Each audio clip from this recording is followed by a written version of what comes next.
নমস্কার বন্ধুরা, চলো আমি রান্না করি আর তোমাদের সাথে কিছুটা সময় কাটাই। এই দেখো আমি মাছটা কিন্তু ভেজে নিচ্ছি। এটা কাতলা মাছ, ঝিঙে আলু দিয়ে আজকে কাতলা মাছের ঝোল হবে। মাছটা ভাজা বসিয়ে আমি ঝিঙে আলু কাটতে বসে পড়লাম। এদিকে মাছও ভাজা হবে, এদিকে আমার ঝিঙে আলুটাও কাটা হয়ে যাবে। তাই না? এইভাবেই করি। কোনো সময় সব সবজি কেটে নিয়ে বসি, আবার কোনো দিন করি মানে বসিয়ে দিয়ে মাছ ভাজা কি অন্য একটা তরকারি বসিয়ে দিয়ে সবজি যেটুকু পরের তরকারি সবজি কাটতে বসে যায়। অনেক বেলা হয়ে গেছে কিন্তু তাড়াতাড়ি রান্নাটা সারতে পারলে বাঁচি। যা বেলা হয়েছে আর যা গরম পড়েছে বন্ধুরা, ভীষণই কষ্ট হয় এখন রান্নাঘরে সময় কাটাতে, তাই না? এই তো আমার ঝিঙে আলু কাটা হয়ে গেছে, চলো এবার রান্নাঘরে যাই। হ্যাঁ, রান্নাঘরে গিয়ে কী করি তোমরা দেখো। মাছটা দেখেছো, এদিকে মাছটা কিন্তু ঠিক ভাজা হয়ে গেছে, আর মাছ যেগুলো আছে সেগুলো ভেজে নিচ্ছি আমি।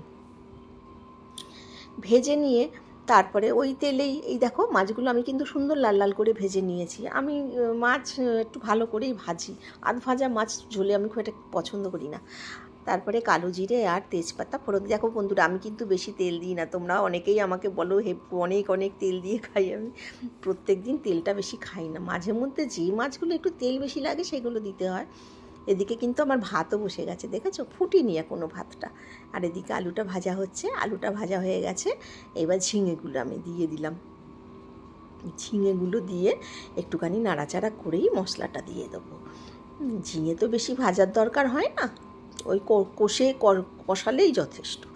ঝিঙের মধ্যে আদা বাটা আছে, জিরের গুঁড়ো আছে, হলুদ আছে আর কাঁচা লঙ্কা আছে, এইগুলো দিয়েই হয়ে যাবে, আর কিছু লাগবে না। ভালো করে কষিয়ে নেব বন্ধুরা। কষিয়ে নিয়ে এই মানে দেখানোর মতো কিছু না, তবুও তোমাদের সাথে আমি শেয়ার করছি। এটা তো তোমরা সবাই জানো, তাই না? হ্যাঁ, আমার তো কষানো হয়ে গেছে, এবার গরম জলটা দিয়ে দেবো। গরম জল ছাড়া আমার মানে একটু বাতিকও বলতে পারো, তবে আমার মা করতো যেহেতু গরম জল দিত সব তরকারিতে, স্বাদটাই একটু অন্যরকম হয় তরকারিতে গরম জল দিলে। গরম জলটা দিয়েছি। এবার নুন আগে দিইনি যাতে ঝিঙেগুলো গলে যায়, গেলে কষানোটা হবে না, তাই জন্য নুনটা একটু পরে দিলাম। মাছগুলো দিয়ে এবার আমি ঢেকে দেবো। ঝোলটা ফুটে গেছে তো, এবার আমি ঢেকে দেবো। আঁচটাও একটু কমিয়ে দেবো, যাতে সুন্দর মাছগুলোর সাথে ঝোলটা ফুটে, মানে মাছ ঝোলটা যেন স্বাদ হয়। তার জন্যে আমি এই দেখো এতটা ঝোল রাখবো না, কিন্তু আমি আরেকটু কমাবো ঝোলটা। এতটা ঝোল খাবে কে? এইবার ঝোলটা হয়ে গেছে, খানিকটা কমিয়ে দিয়েছি। এইবার নামিয়ে ফেলবো, হয়ে গেছে। হ্যাঁ, একদম ট্যালট্যালে সবুজ রঙের ঝোল, কিন্তু খেতে কিন্তু খুব টেস্ট হয় বন্ধুরা।